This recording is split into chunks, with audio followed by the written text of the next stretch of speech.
Bienvenidos a Reproductivity, el primer podcast de Latinoamérica en medicina reproductiva, tecnología y productividad. No olviden seguirme tanto en Twitter como en Instagram como Pedro Montoya MD. Y no olviden también todas nuestras redes sociales, tanto de Conceptum como de Mi Embarazo. Los invito también a conocer nuestro canal de YouTube, Conceptum Fertilidad, y siempre visiten www.conceptum.com y www.miembarazo.com.co.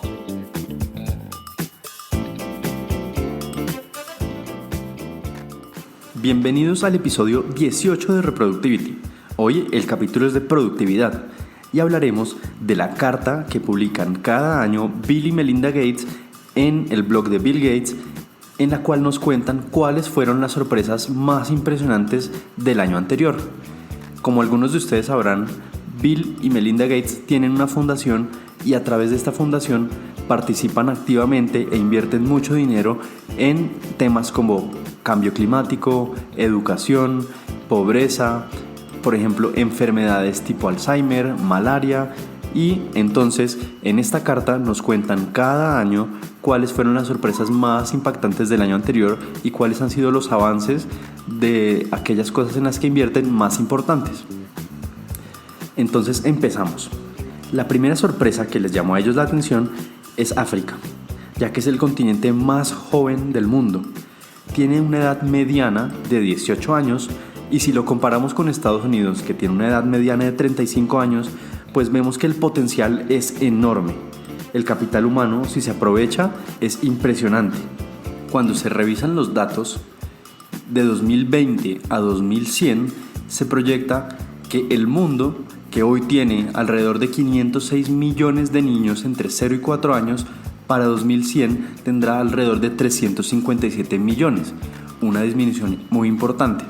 En cambio, en África, hoy hay alrededor de 173 millones de niños entre 0 y 4 años y se proyecta que para 2100 habrá 293 millones. Imagínense que es casi igual que el resto del mundo. Si ellos lograran asegurar educación, salud para estos niños, el potencial es gigante, así que todo el mundo tendrá que empezar a poner los ojos en África. El segundo tema del cual nos hablan es del parto prematuro. Es impresionante que el parto prematuro afecta a cerca del 10% de toda la población mundial y aún así tenga tan poca atención y tan poca inversión para estudios. Afecta a 15 millones de niños al año que nacen prematuros y esto genera alrededor de 600,000 muertos antes de 5 años cada año en todo el mundo y aún así sabemos muy poco de ello. Sin embargo, el año pasado se publicó un interesantísimo estudio en el cual, utilizando la prueba 23andMe, que no sé si la conozcan, pero es una de estas pruebas caseras para saber genéticamente de dónde provenimos y que incluso es bastante controversial en el mundo científico, utilizaron 40,000 muestras de sangre provenientes de este estudio de voluntarios que se ofrecieron para participar y descubrieron 6 genes que podrían estar relacionados con el parto prematuro. A los científicos les llamó la atención principalmente uno que se encarga del metabolismo del selenio. ¿Y por qué fue tan interesante? Pues porque descubrieron que muchas de las personas que tuvieron partos prematuros tenían alterado este gen. Y lo más llamativo no es eso, sino que si se pudiera suplementar eventualmente solamente selenio para prevenir el parto prematuro, pues sería uno de los tratamientos más baratos para una de las enfermedades más caras del mundo. Así que es muy interesante. El año pasado ya se publicó un primer artículo de la Universidad de Stanford hablando sobre este tema. La siguiente sorpresa de la cual nos hablan es acerca del cambio climático. Y es que es impresionante cuán poco sabemos del cambio climático y más de cómo pararlo. Creo que es un tema del cual oímos todos los días, sin embargo, no estamos realmente educados para entender qué podemos hacer y dónde debemos realmente trabajar. Imagínense que si continuamos creciendo a la tasa que lo estamos haciendo, para 2060 habremos añadido tanta infraestructura y tanta construcción como para haber construido un Nueva York completo cada mes, por 40 años, desde hoy hasta el 2060. Eso es impresionante y es mucha cantidad de cemento y de acero. Y es que la única culpable del cambio climático no es la debida a la producción de la electricidad y de la energía.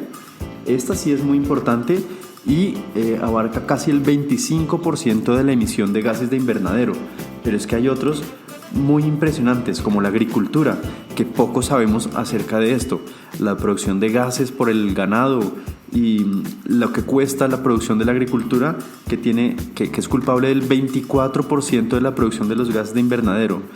Y la manufactura, desde la fabricación de un borrador hasta el acero para la construcción, todo esto es responsable del 21% de la emisión de gases de invernadero. Pero en cambio el transporte, al cual es el que probablemente más se le trabaje tratando de hacer vehículos eléctricos utilizando la bicicleta, es solo responsable del 14%. Entonces es muy importante, pero también hay otros factores que afectan al calentamiento global de igual forma y en las cuales tendremos que invertir e investigar más. El siguiente tema del cual nos hablan es de los datos, y más precisamente que los datos pueden ser sexistas. ¿Y esto por qué? Pues han llegado a estudiar que muchas políticas en salud pública en el mundo se toman basadas en datos de los países, pero si realmente se ponen a mirar los datos, resulta que son incompletos, ya que no cuentan con la información suficiente acerca de las mujeres y las niñas. ¿Y cómo puede un gobierno tomar decisiones realmente importantes de salud pública con datos de únicamente la mitad o menos de la mitad de la población, ya que por ejemplo en Colombia sabemos que hay ligeramente menos hombres que mujeres? Esto es impresionante. Así que no hay información, pero nadie tiene información, por ejemplo, acerca de cuánto es el salario anual de las mujeres en países pobres o de ingresos medios, o cuánta propiedad tienen las mujeres, o si una niña se demora más en labores de la casa que en tareas comparado con niños de su misma edad. Esto es impresionante. La quinta sorpresa que se llevaron Bill y Melinda Gates fue gracias al proyecto BAM, o proyecto Becoming a Man, que nace en 2001 en Chicago y trabaja con escuelas de Estados Unidos para el manejo de la ira y de muchas situaciones difíciles que pasan adolescentes y niños de entornos de escasos recursos en Estados Unidos, y que han logrado medir y ya han publicado 2 ensayos clínicos controlados en los cuales han demostrado que mediante estos programas educativos en los colegios y en las escuelas de Estados Unidos han reducido en esta población hasta el 50% de los crímenes violentos que hubieran sucedido de no haber intervenido a estos jóvenes.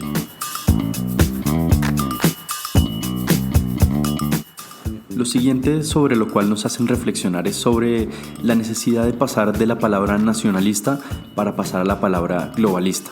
Y es que hoy por hoy oímos cada vez más a los países y sobre todo a los países ricos hablar de nacionalismo, es decir, de anteponer sus propios intereses sobre los de los otros países. Y esto hasta cierto punto es cierto y es bueno. Sin embargo, también no nos podemos cerrar los ojos a que la mayoría de las políticas que mejoren la salud, por ejemplo, o la economía global, necesariamente mejorarán al país en el que uno vive.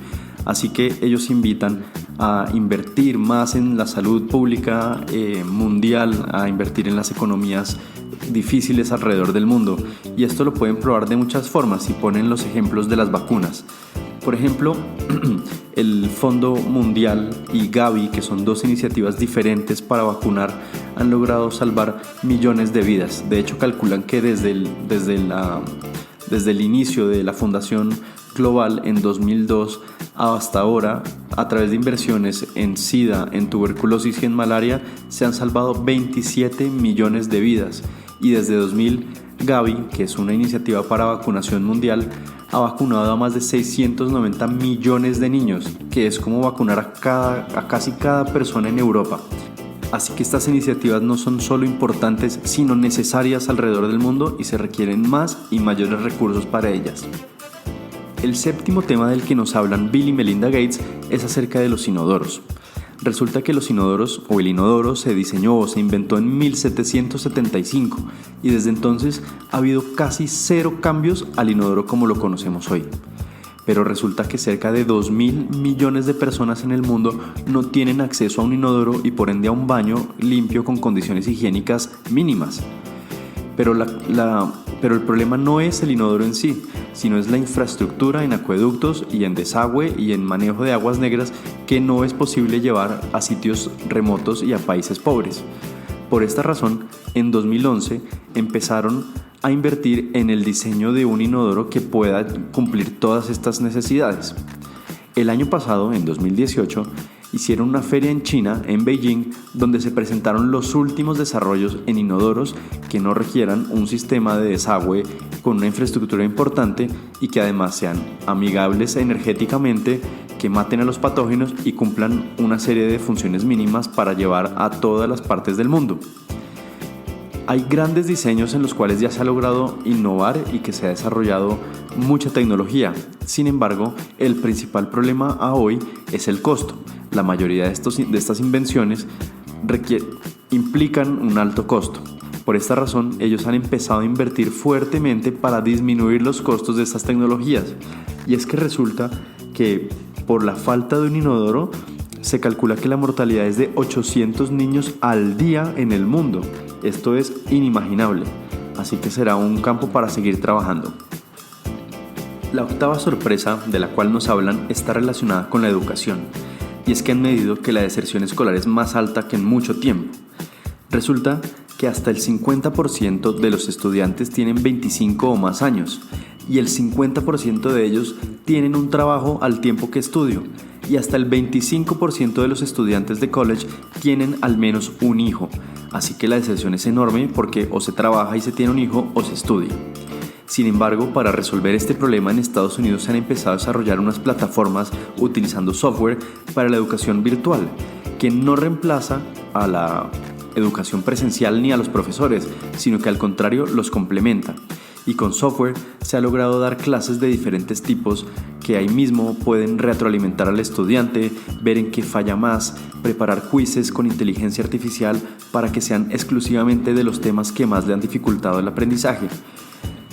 Hay bastantes ejemplos como CERN o iReady o LearnZillion, pero uno de los más interesantes es The Big History Project, que es una plataforma en línea en la cual se dicta historia mundial, y todo esto con un software creado para retroalimentar las tareas escritas de forma automática.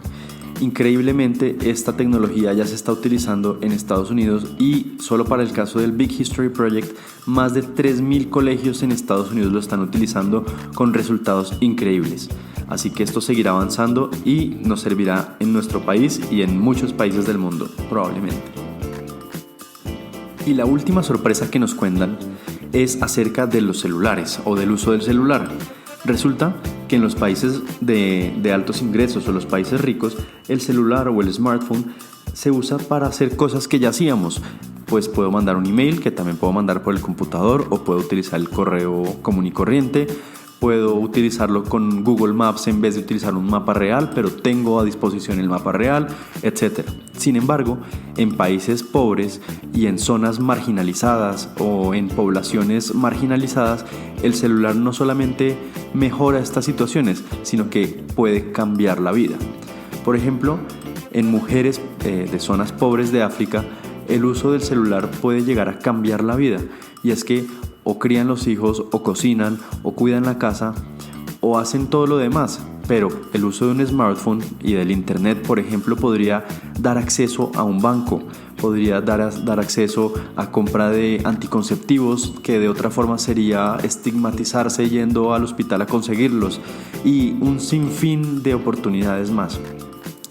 El problema es que un estudio reciente demostró que en países de África, Asia y América del Sur, independientemente de la edad, la educación, la riqueza, la ubicación, las mujeres son hasta 40% menos o es 40% menos probable que tengan o hayan tenido alguna vez acceso a internet que los hombres. Luego, el quid del asunto está en romper esta brecha de género y en que todos tengan acceso a internet. Y una vez todos tengan acceso a internet, empezar a crear plataformas que puedan cambiar la vida de muchas personas en zonas como esta.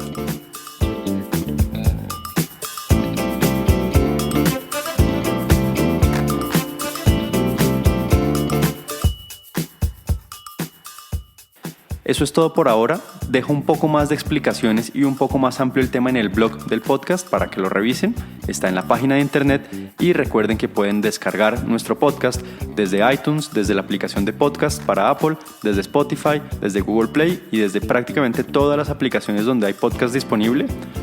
Visiten también nuestra página de internet www.conceptum.com y www.miembarazo.com.co. Visiten todas nuestras redes sociales, a mí particularmente en Twitter y en Instagram como Pedro Montoya MD, y no olviden visitar nuestro canal de YouTube Conceptum Fertilidad. Muchísimas gracias y los esperamos en 2 semanas para un nuevo capítulo.